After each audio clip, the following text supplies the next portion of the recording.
국민의힘 비상대책위원장이 6월 말 전당대회는 시기상 어렵다는 입장과 함께 한동훈 전 비대위원장의 복귀를 염두에 두고 진행할 문제도 아니라고 밝혔습니다. 더불어민주당이 어제 윤석열 대통령의 기자회견에 대해서 일방통행이었다고 혹평하며 해병대원 특검법 전면 수용을 촉구하는 비상행동에 돌입했습니다. 브라질을 공식 방문 중인 김진표 국회의장이 호드리고 파실쿠 상원의장과 회담을 갖고 원자재 관세율 인하와 신산업 분야 협력 방안 등을 논의했습니다. 여론의 심장을 저격하고 민심의 흐름을 날카롭게 꿰뚫어보는 여심 저격. 윤 대통령이 2주년 기자회견에서 해병대원 특검법에 대한 거부권 행사 의지를 드러내자 야당이 공세 수위를 높인 가운데 실제 거부권이 행사되면 어떤 일들이 벌어지게 될지 전망해보겠습니다.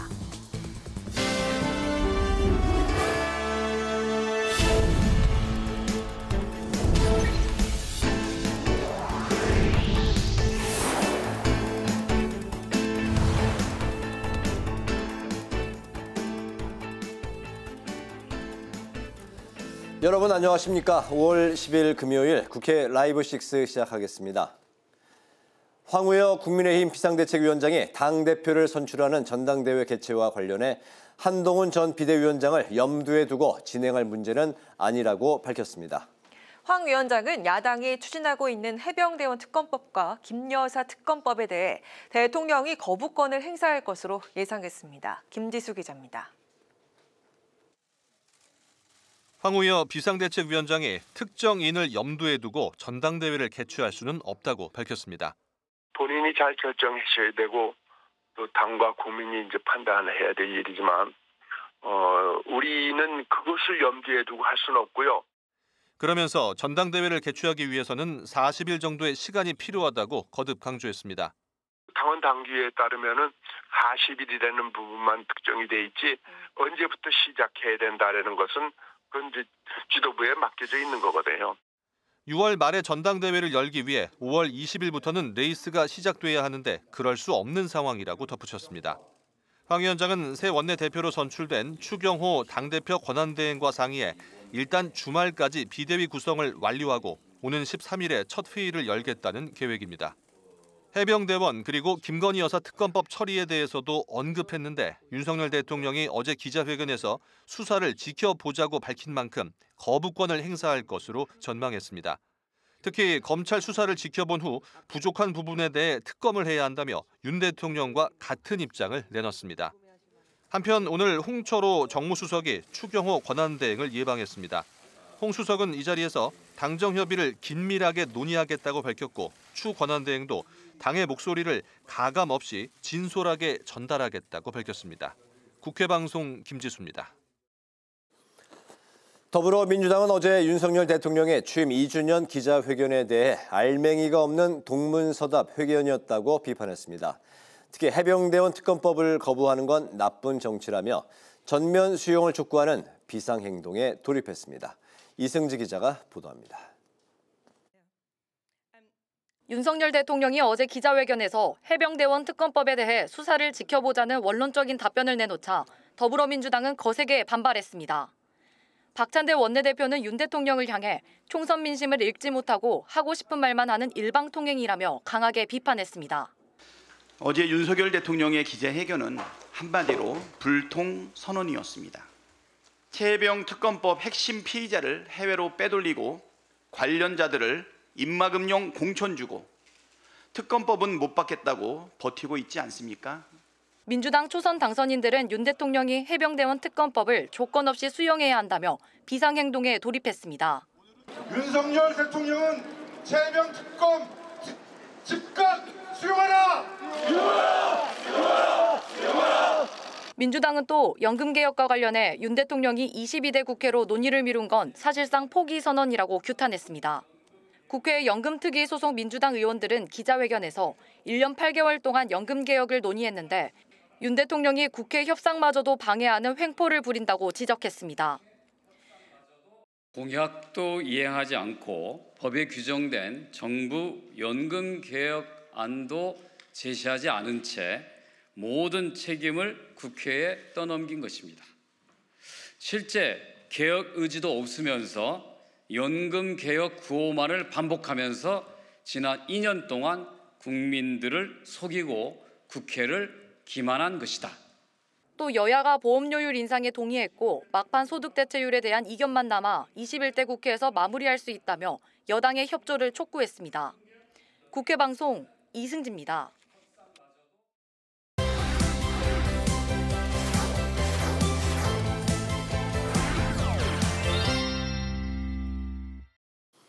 네, 한 주간 있었던 정치권 이슈를 정리해서 드리는 순서 주간 이슈픽 코너입니다.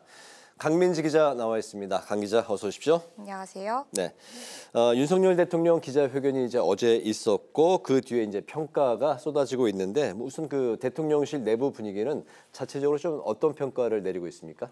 네, 대통령실 내부에선 이번 회견을 두고 진솔하고 성실했다, 국민들이 궁금해하는 걸 잘 해소했다는 평가가 나오고 있습니다. 네. 특히 김 여사 논란에 대해서 윤 대통령이 직접 사과라는 표현을 한 것에 의미를 두고 있는데요.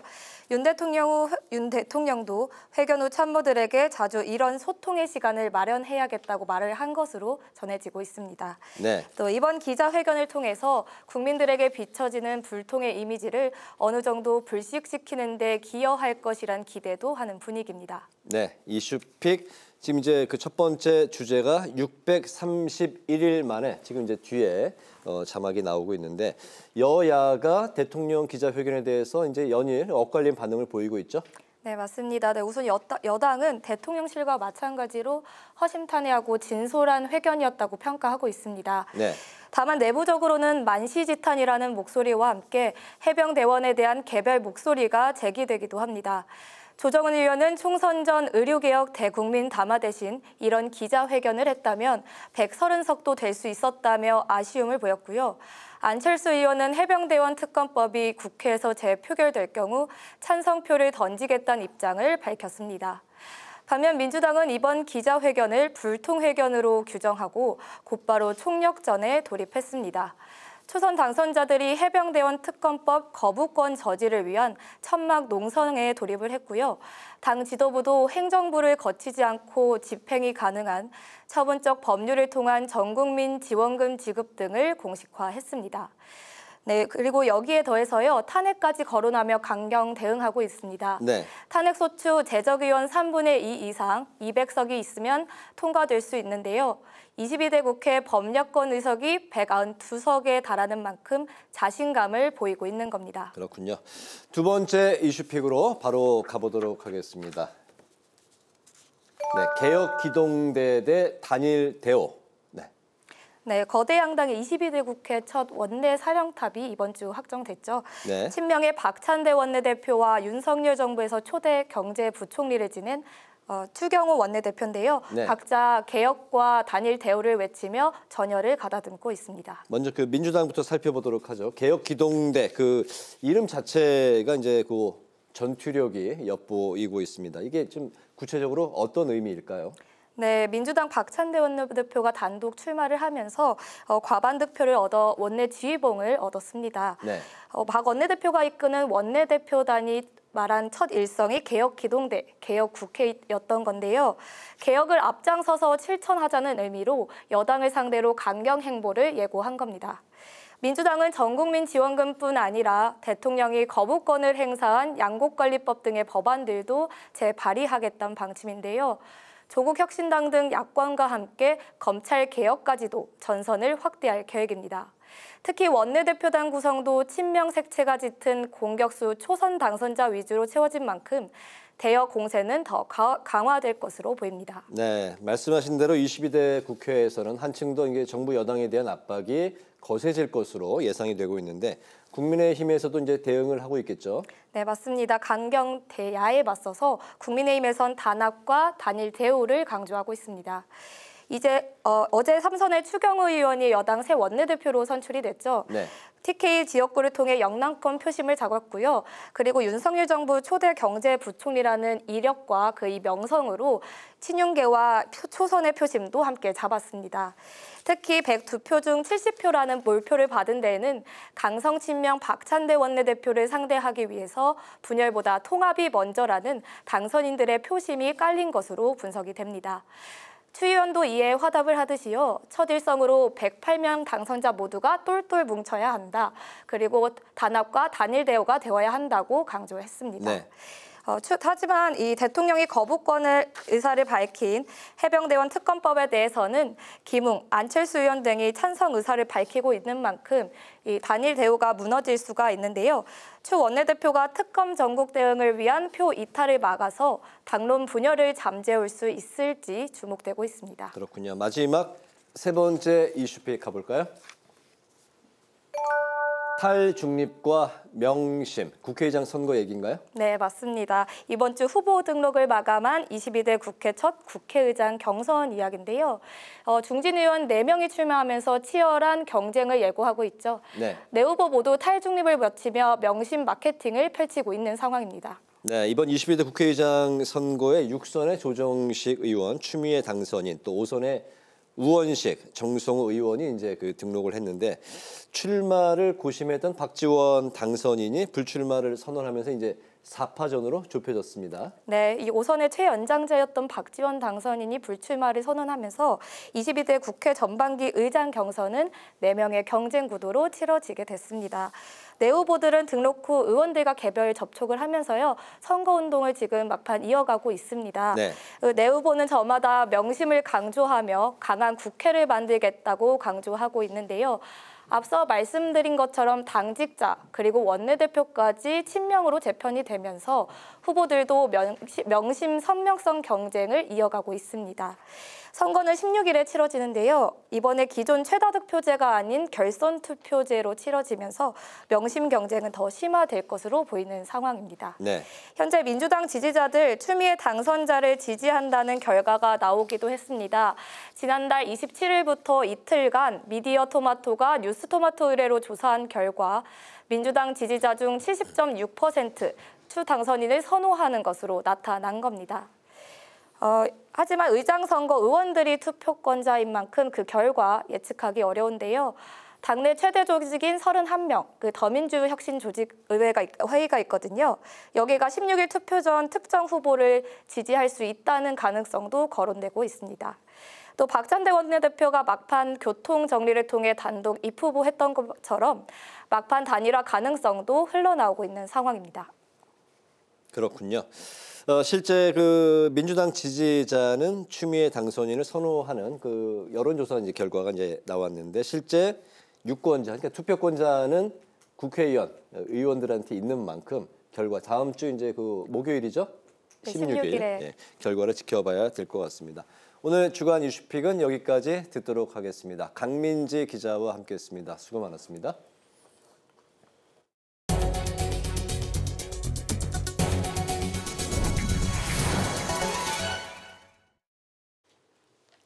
(11년) 만에 브라질을 공식 방문 중인 김진표 국회의장이 호드리구 파셰쿠 상원의장을 만나 관세율 인하를 비롯한 투자기업 환경 개선과 양국 의회 협력 발전 방안 등을 논의했습니다. 보도에 김희연 기자입니다. 김진표 국회의장이 현지 시간으로 어제 호드리구 파셰쿠 브라질 상원의장과 양자회담을 가졌습니다. 김 의장은 회담 전 상하원 공동회의가 진행 중인 본회의장을 방문해 환영을 받았습니다. 김 의장은 브라질의 생생한 민주주의 현장에서 양국 의장이 손을 잡음으로써 양국의 포괄적 동반자 관계가 더욱 발전하길 기대했습니다. 특히 우리나라 기업들이 브라질에서 더욱 활발한 경제 활동을 펼칠 수 있도록 관세율 조정을 요청했습니다.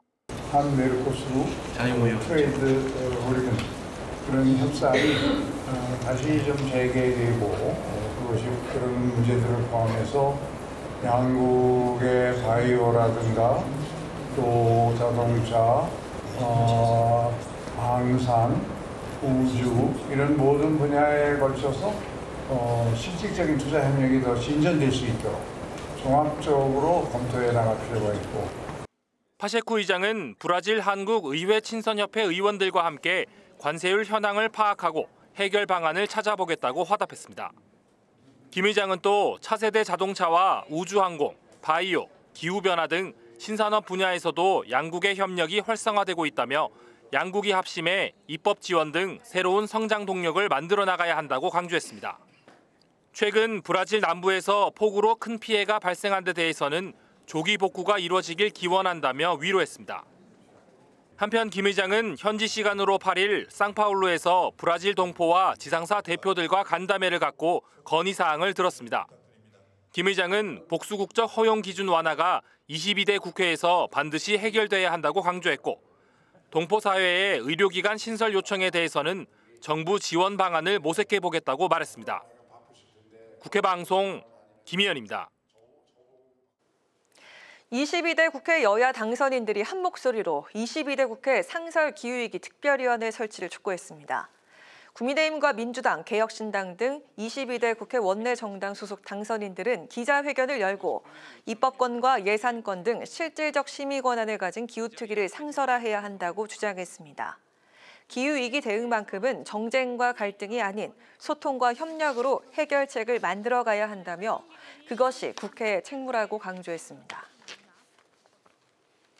국민의힘이 22대 총선 패배 원인과 개혁안을 담은 총선 백서를 다음 달 중순 공개하겠다고 밝혔습니다. 조정훈 총선 백서 TF위원장은 전당대회 전까지 백서를 완성해 당대표에 출마하는 후보들이 백서 내용을 가지고 자유롭게 토론할 수 있도록 하겠다며 이같이 말했습니다.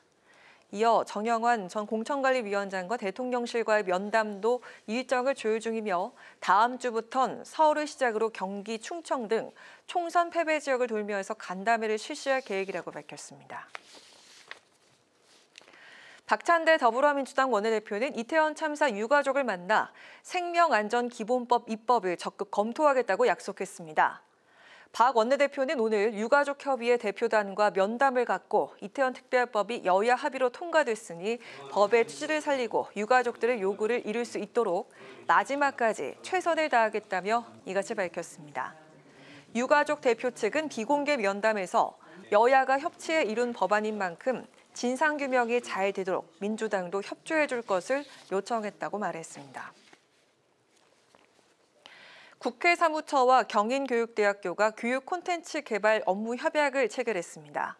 사무처는 이번 협약으로 시민교육 분야 네트워크를 구축하는 한편 청소년과 대학생 등 시민을 위한 입법교육 콘텐츠를 공동 제작해 보다 다양한 프로그램을 추진해 나간다는 계획입니다. 백재현 국회 사무총장은 조례입법 아카데미와 같은 입법 교육이 더 활성화되길 기대한다고 밝혔습니다.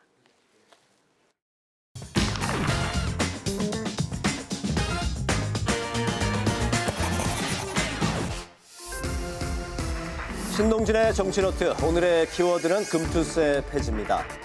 윤석열 대통령이 금융투자소득세, 약칭 금투세 폐지를 재차 강조하고 나서면서 화두로 떠올랐습니다. 윤 대통령은 어제 취임 2주년 기자회견에서 금투세를 폐지하지 않는다면 우리 증시에서 엄청난 자금이 이탈할 것이라면서 1,400만 개인 투자자들에게 막대한 타격이 예상된다고 밝혔는데요. 국내 증시가 해외 증시에 비해서 저평가된 상황에서 세금 부담으로 투자 심리를 악화시키지 않겠다는 판단 때문입니다. 금투세는 주식이나 펀드처럼 금융 투자로 얻은 이익이 연간 5천만 원을 넘을 때 수익금의 22%에서 27.5%를 세금으로 징수하는 금융종합소득세를 뜻하는데요. 국내 주식 등의 양도 차익 합계가 5천만 원을 초과하면 주민세를 포함해 22%, 3억 원을 초과하면 27.5%를 세금으로 내야 하는데요. 예컨대 투자자가 주식 등에 투자해서 8천만 원의 수익을 거뒀다면 수익의 20%인 1,600만 원의 세금을 납부해야 한다는 뜻입니다. 쉽게 말해서 금융투자로 얻는 일정액 이상의 수익에는 모두 과세할 수 있게 요건을 마련했다는 건데요. 이 같은 금투세는 지난 2020년 문재인 정부 시절에 도입돼 2023년 시행될 예정이었지만 2022년 12월 여야 합의로 2년이 유예된 상태입니다. 주식 투자자들의 반대와 주식시장의 충격을 고려한 결정이었는데요. 지난 총선을 앞두고 국민의힘이 폐지를 약속한 반면 더불어민주당이 부자 감세이자 1,400만 주식 투자자들의 표를 의식한 포퓰리즘이라고 반대하고 나선 겁니다. 아주 감세 만능주의입니다. 작년에 지금 세수 적자가 얼마죠? 60조입니다. 60조. 그런데 제가 이 금투세도 이번에 없애버리겠다 하는 걸 보면서 경제 선순환을 위해서 근로소득세도 없애는 게 어때요? 거기다가 소비자들을 위해서 부가세도 없애죠. 어떻습니까? 경제 선순환을 위해서. 주주 환원율이라고 하는 게 보니까 10년 평균을 해보니까 미국은 89%이고 미국을 제외한 선진국들은 68%, 심지어 중국도 31%인데 우리나라는 28%밖에 안 된대요. 28%. 그러니까 굉장히 한국 정시 자체가 주주 환원율이 낮다는 것이 그만큼 매력도가 떨어진다 이런 취지일 텐데 금투세가 만약에 과세가 된다고 하면 자본시장에 상당히 문제가 오지 않을까요? 그렇다면 논란의 금투세 장단점을 한번 따져보겠습니다. 먼저 주식을 매도할 때 손해를 보더라도 무조건 내야 하는 증권거래세와 다르게 금투세는 이익이 발생했을 때만 세금을 낸다는 점에서 합리적입니다. 또 손실공제 기간이 5년으로 수익보다 손실이 컸다면 앞으로 5년간 공제도 받을 수 있고 연간 약 1조 원의 세수 증대 효과도 기대할 수가 있습니다. 하지만 금투세 도입에 따른 가장 큰 걱정거리는 역시 증시 충격인데요. 기존에 없던 세금을 부과하는 만큼 개인 투자자의 반발이 불가피하고 특히 큰손 투자자들이 금투세를 피하기 위해 국내를 떠나면서 해외로 투자금이 이탈될 수가 있고 결국 매물을 쏟아내며 주가가 하락할 거라는 우려가 나오고 있습니다. 실제로 대만은 1989년 10월 금투세와 비슷한 주식 양도소득세를 도입한 뒤 한 달 동안 주가 지수가 무려 40% 가까이 하락해 과세를 처리한 바가 있습니다. 22대 국회 개원을 앞두고 원내 일당인 민주당은 오늘 정책 현안 간담회를 열고 금투세 도입 의지를 재확인했는데요. 예정대로 내년 1월 1일부터 금투세가 시행되어야 한다는 겁니다. 금융투자소득세가 도입되면 우리 주식시장이 폭망할 거다. 이런 취지의 얘기를 한 거잖아요. 전혀 근거가 없는 공포를 과장하고 있는 것이다. 한 해에 주식 투자 등을 통해 가지고 5천만 원 이상의 수익을 거두는 개미 투자자가 어디 있습니까? 그리고 금융투자소득세는 세계 선진국들이 다 도입하고 있는 선진적인 과세 체계입니다. 20대 이상 국내 유권자 중 개인 투자자가 차지하는 비중은 2019년 말 14%에서 2023년 말 30%로 2배 이상 증가했습니다. 그만큼 정치권에서 개인 투자자들의 원성을 의식하지 않을 수는 없는 상황인데요. 금투세를 폐지하려면 소득세법을 개정해야 합니다. 21대에 이어서 22대에서도 민주당이 과반 다수당이 되면서 회의적인 시각이 적지 않은데요. 개선 없는 유예는 그저 시간을 늦추고 결정을 미룬 것에 지나지 않는데요. 원내 일당인 민주당의 의지대로 폐지가 아닌 시행이 돼야 한다면 금투세의 맹점과 보완 작업이 이루어져야 할 것이고요. 또 정부와 대통령실의 주장대로 만약 폐지가 된다면 과세 불공평의 대안이 제시되어야 할 것으로 보입니다. 지금까지 신동진의 정치 노트였습니다.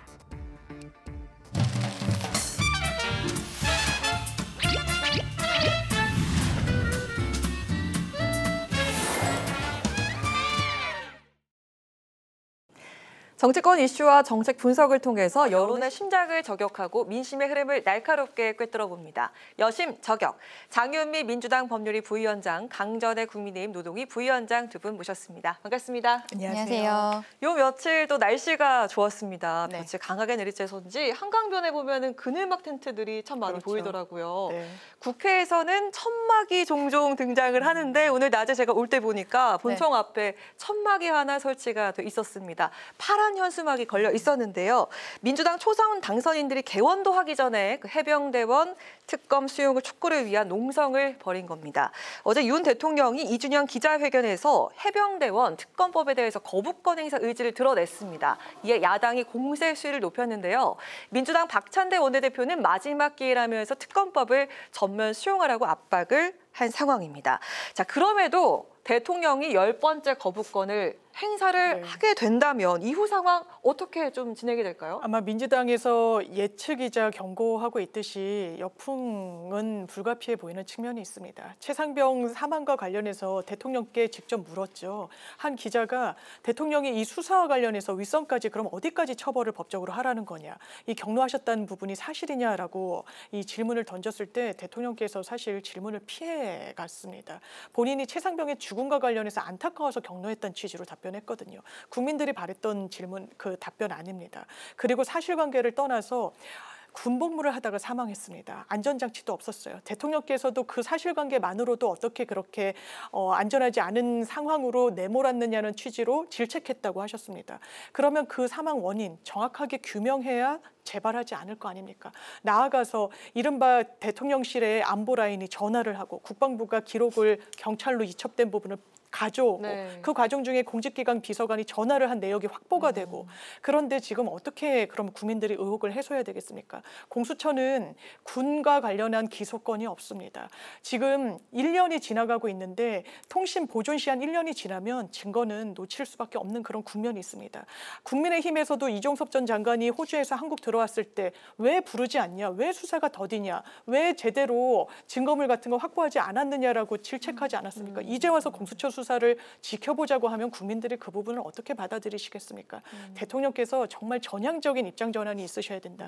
국민들이 원하고 있는 바를 정확하게 수용해야 이 총선의 민심을 받든다는 평가를 받으실 거다 이렇게 생각합니다. 박찬대 원내대표가 대통령에게는 이게 마지막 기회다 이렇게까지 표현을 했네요. 맞습니다. 박찬대 원내대표가 지난주에 이제 거의 혼자서 출마를 하고서는 당선이 된 이후에 굉장히 강성 발언들을 매일같이 내고 있는데요. 뿐만이 아니라 뭐 서영교 의원이라든지 뭐 정청래 의원이라든지 친명계 의원들이 계속적으로 좀 강한 수위로 이야기를 하고 있습니다. 여기에 대해서는 일단은 뭐 간단하게 다른 이야기지만 저는 이재명 대표가 지금 병원에 입원을 해 있잖아요. 이제 더 이상 이재명 대표의 입에서 강한 표현이 나가지 않아도 스피커로서 본인들이 어떤 친명 호위대들이 국회에서 강한 목소리를 내고 있기 때문에 본인은 오히려 뒤에 조금 더 빠져서 어떤 지도자의 모습을 보일 수 있는 이런 상황이 됐다라는 생각이 들고요. 다시 특검법 이야기로 들어가 보면은 특검이라는 것은 일단 기본적으로 수사라는 것이 미진했을 때 그때 진행을 하게 되는 것이고 그동안의 여야 간의 합의로서 진행이 됐던 부분들입니다. 어제 대통령께서 기자회견에서 말씀하셨던 부분도 바로 그 부분이거든요. 어찌 보면은 뭐 원칙적인 이야기를 하셨다라고도 볼 수 있습니다. 지금 공수처에서 법무관리관 그리고 김기한 사령관 이런 사람들 계속해서 소환해서 조사를 하고 있지 않습니까? 그럼에도 불구하고 사실은 국민들께서 의혹을 가지고 계시는 거는 이 사망사고가 작년 7월경에 있었던 것이죠. 여름에 홍수가 있었을 때. 그런데 왜 그 이후에 지금까지 제대로 된 수사가 진행되지 않은 것이 아닌가. 공수처가 지금까지 사람들 수사하는 것은 최근이지만 그동안에 과연 수사가 제대로 이루어졌는가. 여기에 대해서 굉장히 의구심을 가지고 계신 부분입니다. 그런데 이 부분에 있어서 저도 뭐 보수 패널로서 나오면서도 공수처의 수사에 대해서 좀 의구심을 갖고 있는데 여기에 대해 대통령이 공수처 수사가 뭐 이런 상황이다 이렇게 이야기를 할 수도 없어요. 왜냐하면 이건 수사기관인 것이거든요. 그렇기 때문에 어제 원칙적인 이야기를 했었던 것이고 저는 조금 가능할지 모르겠습니다만 공수처 스스로가 수사 진행 상황에 대해서 한 번쯤은 브리핑을 해줘야 되지 않나라고 생각을 합니다. 어느 정도까지 수사가 진행이 됐고 얼마나 더 남았는지 그리고 어떤 방향으로 진행이 되고 있는지에 대해서는 수사기관에서 조금 더 이야기를 할 수 있지 않을까. 그것이 어떤 뭐 피의사실 공표가 된다거나 그렇게 생각하지 않거든요. 그렇기 때문에 지금 대통령의 입장에서는 지금 진행 중인 수사, 특히 윗선의 개입, 사건 사고가 일어난 부분을 넘어서서 윗선의 개입이 있었느냐가 지금 공수처에서 수사를 하고 있는 부분인데 조금 더 믿고 기다려보자라고 하는 것이 바로 그 부분입니다. 그리고 대통령께서 어제 하신 얘기 중에 만약에 수사가 끝났는데 미진한 부분이 있다라고 하면 본인이 먼저 나서서 특검 요구하겠다. 그러한 이야기까지 하셨거든요. 사실은 그 부분은 저는 국민들께서 듣고 싶었던 이야기라고 생각을 합니다. 그리고 공수처의 수사 진행 상황에 대해서 알 수 없는 부분 굉장히 답답한데요. 여기에 대해서 가능하면 공수처에서 한 번쯤을 이야기해 줬으면 좋겠다 이런 생각이고 그리고 여기에 대해서 민주당에서 어떤 특검법을 받지 않으면 뭐 지금 탄핵이란 단어 자체도 이제는 박찬대 원내대표는 어느 정도 사용을 하고 있는 것으로 보이는데 굉장히 위험한 발상이라고 생각을 합니다. 압박을 하는 것은 어느 정도 예상이 됩니다. 그리고 이 사건에 대해서 우리 국민들께서도 많이 실망스럽게 생각하시고 또 젊은 사람이 너무 아쉬운 그 목숨을 잃은 상황이기 때문에 거기에 대한 여야가 어디 있겠습니까? 정말 그런 상황인데요. 이것을 가지고 계속 정쟁화시키는 것, 수사가 진행 중인데 여야가 합의도 되지 않은 상황에서 계속적으로 특검을 밀어붙이고 있는 이런 민주당의 모습은 저는 너무 정쟁화시키고 있다. 그렇게 말씀드리고 싶습니다. 네, 황우여 위원장은 이 특검이 중복적이면서 비효율적이다 이렇게 얘기를 또 했고 윤 대통령이 특검 거부권을 결심을 한 것 같다 이렇게 이야기를 하기도 했습니다. 자, 그리고 이틀 전에 민주당과 조국혁신당이 검수완박 시즌2를 예고를 했습니다. 두 분께서는 또 변호사라는 직업을 갖고 계신 만큼 이 사안 유심히 보셨을 것 같은데요. 검찰의 수사권과 기소권이 분리가 되면 과연 어떤 일들이 벌어지게 될지 궁금하고 22대 국회 개원과 동시에 법안 개정을 추진해 6개월 이내에 마무리 짓겠다라는 이 제안. 이게 과연 현실화가 될 수 있을까? 6개월 이내입니다. 어떻습니까? 우리 조금 이따 얘기하겠지만 지금 뭐 추미애 국회의장 후보라든지 네. 후보라고 할 수 있을지 모르겠지만 출마 예상자들이 국회의장으로서의 어떠한 검찰개혁 이야기들도 지금 하고 있지 않습니까? 그것이 아마 민주당과 조국혁신당이 지금 검찰개혁이라는 기치하에 어떠한 법안을 발의를 하거나 아니면 개정안을 발의를 할 것으로 보이는데요. 거기에 대해서 국민의힘에서 반대를 하더라도 이 의안을 상정을 시킨다든지 그런 이야기들을 지금 하는 것으로 보입니다. 그런데 기본적으로 지금 검수완박이라고 민주당과 조국혁신당에서 이야기하고 있는 부분, 검찰에서 수사권을 가지고 있고 또 기소권을 가지고 있거든요. 수사 같은 경우에는 경찰과 검찰이 그동안은 함께 가지고 있었고, 근데 이제 20대 국회에서 여기에 대해서 문제가 있다라고 하면서 6대 범죄에 대해서만 검찰에서 수사권을 가지고 있고 나머지는 경찰만 갖고 있었습니다. 그리고 기소는 여전히 이제 검찰에서만 독점을 하고 있는 상황인데요. 이게 어떠한 검찰에서 수사와 기소에 있어서 본인들의 입맛에 맞는 부분에 있어서만 집중하는 것이 아니냐 이러한 이야기들이 있었고 21대 국회에서는 이제 6대 범죄 중에서 부패와 경제 이렇게 두 가지만 남아있는 상황입니다.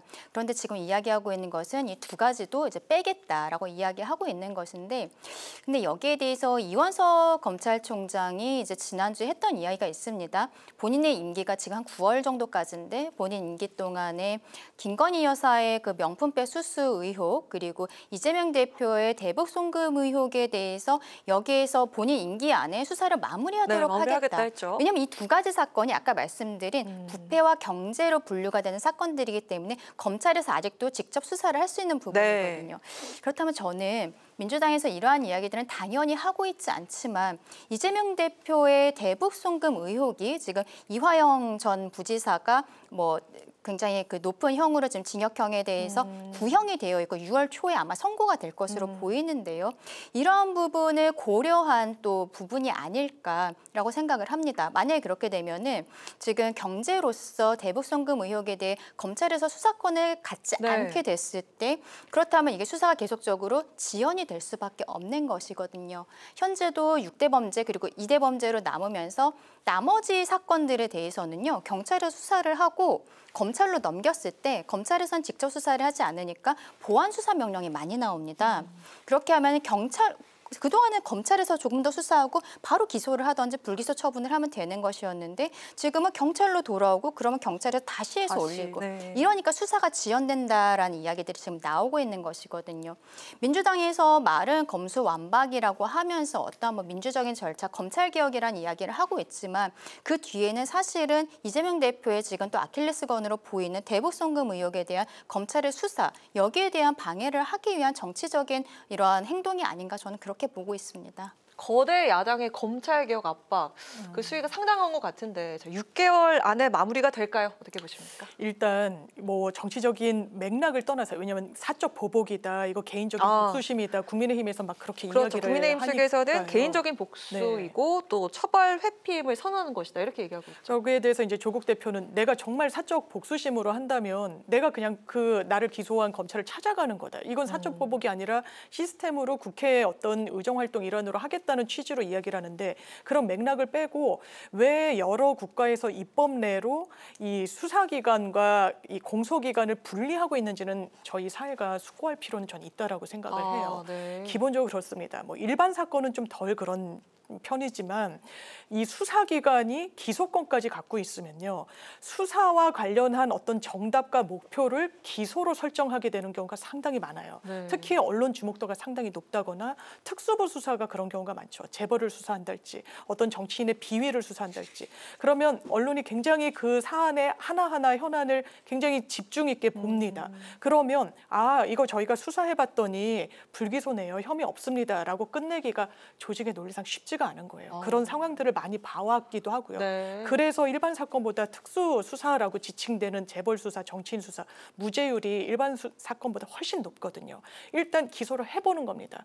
검찰로서는 우리 이게 법률적으로는 조금 애매한 부분이 있더라도 다툴 수 있는 여지가 있더라도 그거를 정확하게 들여다보기보다는 법원 판단에 한번 맡겨보자. 어떻게 보면 큰 틀에서 의무방기가 있는 거예요. 이게 수사권을 가진 조직이 기소권까지 같이 가졌을 때 나올 수 있는 어떤 단점인 부분입니다. 우리가 여러 차례 확인하기도 했었고요.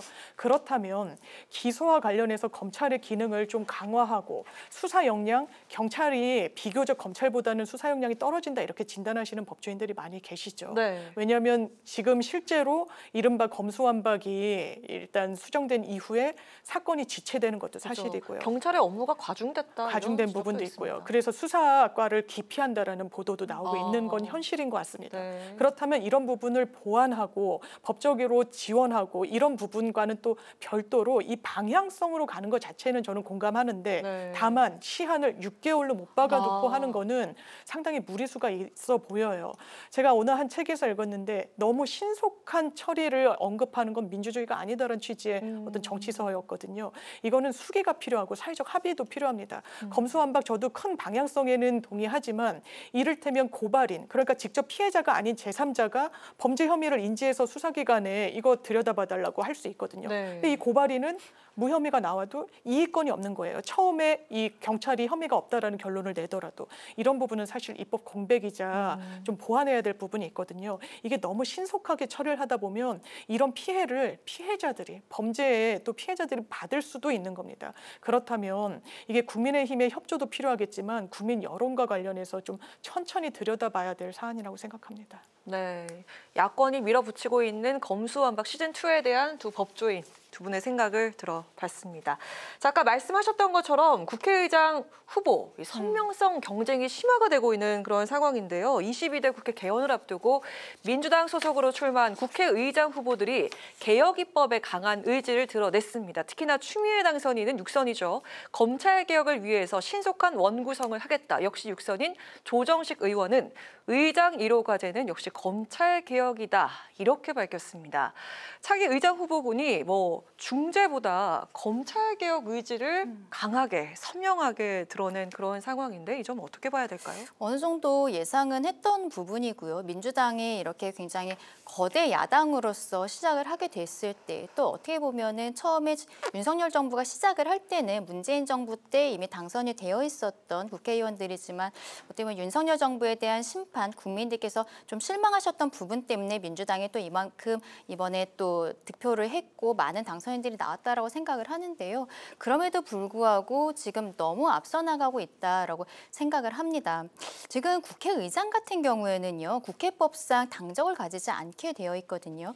그렇기 때문에 그럼 최근에 이제 김 의장이라든지 의안을 상정을 하느냐 마느냐에 대해서도 민주당 원래 소속이었었잖아요. 그랬는데 민주당 의원들이 지금 굉장히 이제 좀 압박을 넣었고 그러면서 최상병 사건이 결국엔 의안으로 올라가고 이러한 상황들을 짓지 않았습니까? 그런데 이번에 국회의장으로 나오겠다라고 하는 사람들은 다들 친명이라는 것들을 먼저 강조를 하고 있어요. 오히려 본인이 국회의장이 되면은 당적을 가지면 안 되는데 그리고 중립적으로 기계적 중립할 필요 없다 이러한 이야기들까지 하는데 굉장히 위험한 발상이죠.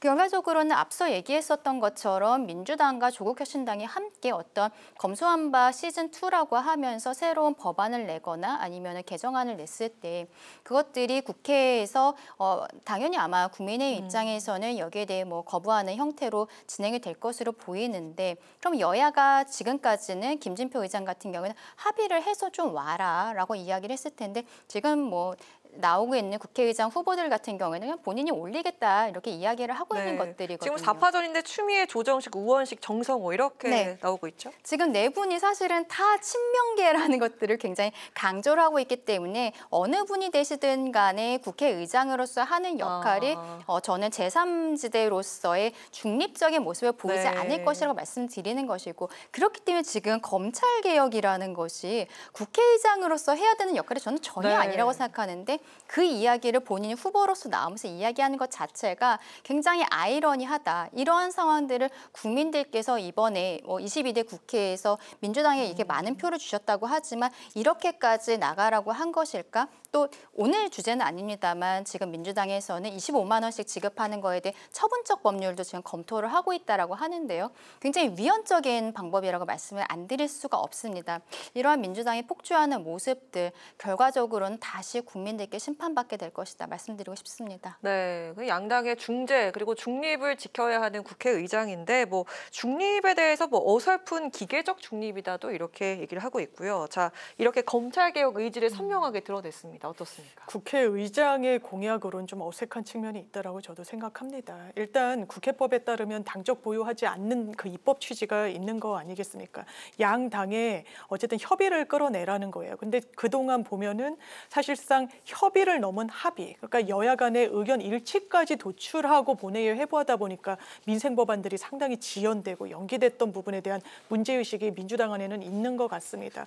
그렇기 때문에 이 부분과 관련해서도 이제 검찰 개혁뿐만 아니라 여러 또 공약들을 내놓고 계세요. 그러면 왜 이렇게 강한 목소리가 국회의장 후보자들 사이에서 나오느냐? 저는 작용과 반작용에 따른 거라고 생각합니다. 어떤 취지냐면 대통령께서 거부권 행사를 거의 9번 하셨어요. 사상 유례가 없습니다. 김건희 여사 특검법에 대해서는 사실상 당사자 지위기도 하셨어요. 물론 헌법상 권한인 거 맞습니다. 대통령이 행사할 수 있죠. 그런데 진보든 보수든 과거 정권에서 왜 가급적 그 행사를 최소화했느냐. 대단히 예외적인 사안이기 때문이에요. 거부권 행사라는 건. 입법권을 최소한 존중해줘야 되는 게 민주주의의 상권 분립의 기본 중에 기본이기 때문이었습니다. 지금 윤석열 대통령이 그러고 계시나요? 그러지 않죠. 총선 패배 이후에도 김건희 여사 특검법, 최상병 특검법 다 사실상 기자회견에서 거부 의사를 재차 밝히신 거 아닙니까? 그렇다면 국회가 어떤 역할을 해야 되냐는 문제의식이 민주당 출신 국회의장들 사이에서 있는 겁니다. 이걸 그냥 합의라는 어떤 명분을 쫓는 게 과연 정답인 것이냐라는 문제의식이 있는 거예요. 입법권이 훼손되고 있다라고 보는 측면이 있는 겁니다. 그래서 이런 강한 목소리가 물론 평상시 같으면은 좀 나오지 않고 언론 주목도도 떨어졌을 텐데 지금 국회의장 저희도 다루고 있다시피 굉장히 많은 분들이 주목하고 있지 않습니까? 이런 정치 지형과 관련된 부분이 분명히 있다고 생각합니다. 네.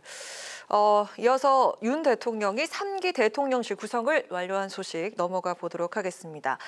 일단 민정수석실이 다시 되살아났는데요. 예초에 그 제왕적인 대통령제 부작용으로 치부가 됐었던 민정수석실.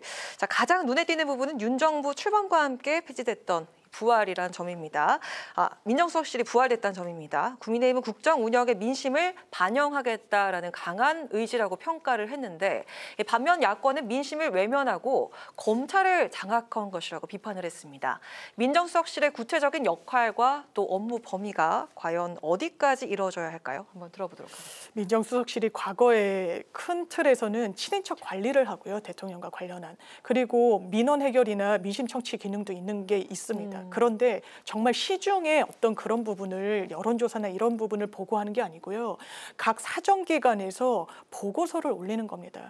이게 민심 청취라는 어떤 명분으로 허용이 되었던 건데 대통령께서 굉장히 그 부분에 대한 강한 문제의식을 갖고 있었죠. 왜냐하면 후보 때 이게 거의 시그니처 공약이었었습니다. 이게 민간인을 사실상 이 합법을 가장한 불법으로 뒤를 캐고 이런 정보를 활용했다라고 여러 차례 육성으로 이야기했어요. 그러면서 민정수석실 폐지는 국민을 위한 거라고 했습니다. 지금 와서는 국민을 위해서 다시 부활시킨다라고 이야기를 한단 말이에요. 그렇다면 과연 그 문제의식이 어디 갔는지를 물을 수밖에 없는 겁니다.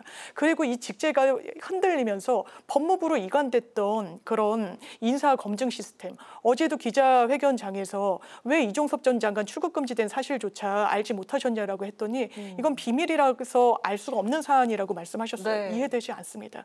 법무부로 이런 인사 시스템 가져가면서 한동훈 비대위원장이 FBI 출장까지 갔습니다. 출장비 공개하라고 했을 때 거부해서 소송까지 갔어요. 그러면서 우리도 국민들이 그리고 기자들이 인사 시스템에 대해서 물을 수 있다라고 했습니다. 그런데 그걸 그럼 다시 이 대통령실로 가져오겠다는 건지 대단히 혼란스럽고, 또 하나는 지금 검찰과 갈등 기류가 있다, 긴장관계에 있다라는 시선이 나오고 있죠. 네. 김건희 여사 신속하게 부르겠다, 소환하겠다, 임기 내에 어떤 수사 마무리하겠다라고 하고 있으니까요. 이런 와중에 그런 민정수석실을 부활시키면서 민정수석의 검찰 출신, 그것도 검찰국장, 대검 차장, 요직을 거친 분입니다. 그런 분을 앉히는 저희가 무엇이냐라고 묻는 겁니다. 그렇다면 검찰을 사실상 직할하려는 거 아니냐. 왜냐하면 과거에 민정수석실이 민정비서관실이 폐지되기 이전에는 인사 같은 거를 다 이제 관할을 했었거든요. 이런 부분에 대한 의문이 해소되고 있지 않다고 생각합니다. 네, 이 민정수석의 민정 자체가 국민의 뜻 아니겠습니까? 하지만 그 야권에서는 오히려 민심을 외면하고 검찰을 장악한 것이다, 이렇게 비판을 하고 있죠. 근데 이번에 문재인 정부 때 민정수석과 그리고 윤석열 정부의 민정수석이라는 것이 이름이 같습니다만 결과적으로 윤석열 대통령이 이야기했었던 뒤를 캔다는 것, 이런 것들은 빼는 것이죠. 사전 기능에 있어서는 이번 민정수석에서는 넣지 않겠다라고 한 것입니다. 그 부분이 사실은 포인트였어요.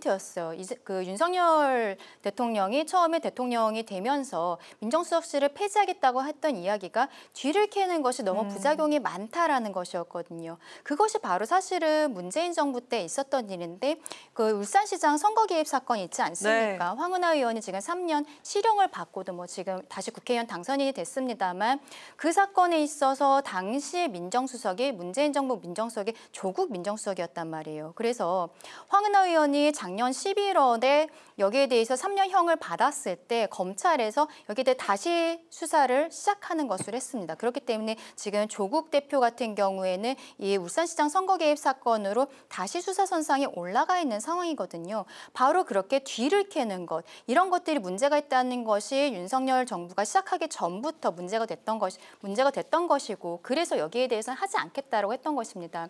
그런데 이번 총선 과정에서 결과적으로 대통령이 국민들의 민심을 너무 청취를 못하는 것이 아니냐, 대화가 되지 않는 거 아니냐, 그러면서 대통령이 여기에 대한 국정기조 변화를 이야기를 했고, 그러면서 민심 청취 기능으로서 민정수석을 다시 도입을 하겠다라고 하고 있는 것입니다. 이름이 같다라고는 하지만 과거의 사전 기능 같은 것, 이런 거 뒤를 캐는 것, 이런 것들은 뺀다는 것이거든요. 그러면서 민심 청취, 그동안에 윤석열 정부에 부족했었던 부분들을 정확한 라인으로 해서, 물론 지금도 뭐 비서실장이라든지 각 수석이라든지 이런 사람들에게 민심을 듣고 있기는 하겠지만 이것이 부족하다는 판단하에 맞는 거 아니겠습니까? 예전에도 사실 김대중 대통령도 대통령이 취임할 때 민정수석 하지 않겠다고 했었거든요. 네. 그때도 똑같이 한 2년 정도 지나서 다시 부활했었던 그런 과거도 있습니다. 비슷한 상황이고, 대통령이 어떠한 선거 공약으로서 이것을 만들지 않겠다고 했지만 2년 동안 해봤을 때 필요한 부분을 다시 만들겠다 했던 것은, 그리고 거기에 대해 민정수석을 임명을 하면서 언론 브리핑 직접 하지 않았습니까? 그때도 기자들이 왜 폐지한다든 다시 하느냐, 이런 거에 대해 소상히 직접 육성으로 설명을 했거든요. 이런 것들이 대통령의 변화하는 모습, 대통령실의 변화하는 모습 보여주고 있다, 그렇게 생각을 합니다. 네. 자, 한편 국민의힘은 새 원내 사령탑이 정해졌습니다. 이젠 비상대책위원회 구성에 관심이 쏠리고 있는데 뭐 주말까지 구성을 완료하겠다, 자, 이렇게 추측이 되고 있죠. 조만간 비대위가 꾸려지면 전당대회 시점과 경선 방식에 대한 논의도 속도가 붙을 것으로 보이는데, 비대위 인선은 어떤 인물이 나와야 하고, 또 한동훈 등판론이 불거졌었던 전당대회 개최 시점은 언제가 돼야 최선일까요? 어떻게 보십니까? 그러니까 지금 황우여 비대위원장은 인선이 되었는데 아직 비대위원들은 인선이 되지 않았습니다. 네. 추경호 원내대표가 바로 어저께 선출이 됐기 때문에 이제 조금 더 물살이 이제 시작이 될 것이라고 생각하는데요. 기본적으로는 그 국민의힘이 당원 당규상으로 전당대회를 준비할까 한 40여일 정도가 걸립니다. 근데 이 과정에서 또 문제는 이번에 전당대회에 있어서 당원 100%로 되어 있는 이 룰을 개정을 하느냐, 이 부분이 굉장히 문제가 되고 있지 않습니까? 과거에 이준석 대표와 그 나경원 그 후보가 이렇게 경선으로 붙었을 때는 당심 70% 그리고 민심 30%였는데 이후에 이게 변경이 되면서 당원 100%로 룰이 바뀌었었단 말이죠. 그러면서 김기현 대표 체제가 들어왔었는데 다들 많이 기억하시겠지만 김기현 대표 체제가 어떠한 당정 간의 수직적인 부분들을 제대로 하지 못했다, 정립을 하지 못했다라고 해서 중간에 낙마를 하게 되지 않았습니까? 이런 부분이 있어서 황우여 비대위원장도 좀 룰에 대해서 강하게 나가는 것 같습니다. 근데 이 룰을 개정을 한다는 것, 그리고 이게 조금 룰 개정을 하려면은 여러 가지 이야기들을 청취를 하고 이런 시간들이 더 들게 될 것으로 보이는데요. 그럼 늦어질수록 어떻게 보면 총선의 참패, 패배 그 책임을 지고 물러났던 한동훈 비대위원장이 시간을 주면서 이게 다시 나올 수 있는 그런 것을 주는 것이 아니냐라고 하지만 저는 그렇게 생각하지 않습니다. 왜냐하면 지금도 각종 여론조사에서 당내에서는 한동훈 비대위원장이 굉장히 압도적인 수치로 나오고 있는 부분이 있거든요. 그래서 뭐 이것을 뭐 6월에 하느냐, 7월에 하느냐, 8월에 하느냐가 사실은 한동훈 위원장이 그렇게 큰 상황이 있을 것 같지는 않고요. 근데 이렇게 지금 나오겠다는 다른 분들도 많지 않습니까? 안철수, 나경원 뭐 이런 분들이 있기 때문에 비대위원들이 들어와서 여기서 회의를 해야 되는데 만약에 비대위원이 들어오는 인선 과정에 있어서 누구의 라인으로 보이는 사람들이 들어왔을 때 이게 저는 문제가 될 수 있다라고 생각을 합니다. 뭐 만약에 한동훈 비대위원 체제에서의 어떤 뭐 인사라든지 뭐 그때 그 공천을 받았던 당선인이라든지 이런 사람들이 들어온다면 나머지 후보로 보이는 사람들은 굉장히 여기에 대해 문제 제기를 할 수밖에 없거든요. 그래서 저는 이제 아마 비대위원 그 인선을 하는 과정에서 비대위원장도 그 부분을 가장 신경을 쓸 것 같긴 하지만 조금은 민심을 더 청취할 수 있는 분들, 지금 당원 룰에 있어서도 7대3으로 하느냐, 뭐 천목회 같은 경우 5대5로 해야 된다는 이야기까지 나오는데 이런 부분에서 더 민심과 가깝게 이야기할 수 있는 당과 조금 떨어져 있는 부분들을 인선해야 되지 않을까라고 생각합니다. 네, 저희가 시간이 한 1분 정도 남았는데 단도직입적으로 여쭙겠습니다. 한동훈. 전당대회 등판할까요? 전 나올 것이라고 생각을 합니다. 나올 것이다. 네, 지금 각종 여론조사에서 특히 당원들에서는 압도적인 1위로 나오고 있고 그리고 여러 가지 상황에 있어서 한동훈 위원장만큼의 어떠한 개인적인 모습, 그 개인적인 매력 그리고 작년 12월에 한동훈 비대위원 체제가 들어왔을 때 강서구청장 보궐선거 이후로 굉장히 침체에 빠져 있었던 당을 살렸던 것은 한동훈이라고 저는 생각을 하거든요. 그리고 다른 인물들이 지금 별다를 없다라고 생각하는 부분도 있습니다. 그래서 저는 결과적으로는 시기가 언제가 되든 간에 이번 전당대회에 나올 것이다 그렇게 생각합니다. 우리 장윤미 변호사께도 짧게 여쭙겠습니다. 나올 나올까요? 것 같습니다. 왜냐하면 일단 총선의 책임론이 좀 희미해지는 8월 말, 7월 말 8초 전당대회론까지 황우여 비대위원장이 언급해서 정치적 공간이 비교적 열리고 있고요. 강 변호사님 짚어주신 대로 국민의힘의 리더십이 없어서 반사적으로 그 공백이 더 크게 보이는 것도 사실인 것 같습니다. 네, 좋습니다. 오늘 여기까지 들어보도록 하겠습니다. 지금까지 장윤미 민주당 법률위 부위원장, 강전의 국민의힘 노동위 부위원장과 함께한 여심저격 시간이었습니다. 두 분 고맙습니다. 감사합니다. 오늘 국회 라이브 6 여기까지입니다. 시청해주신 여러분 고맙습니다. 편안한 주말 보내십시오.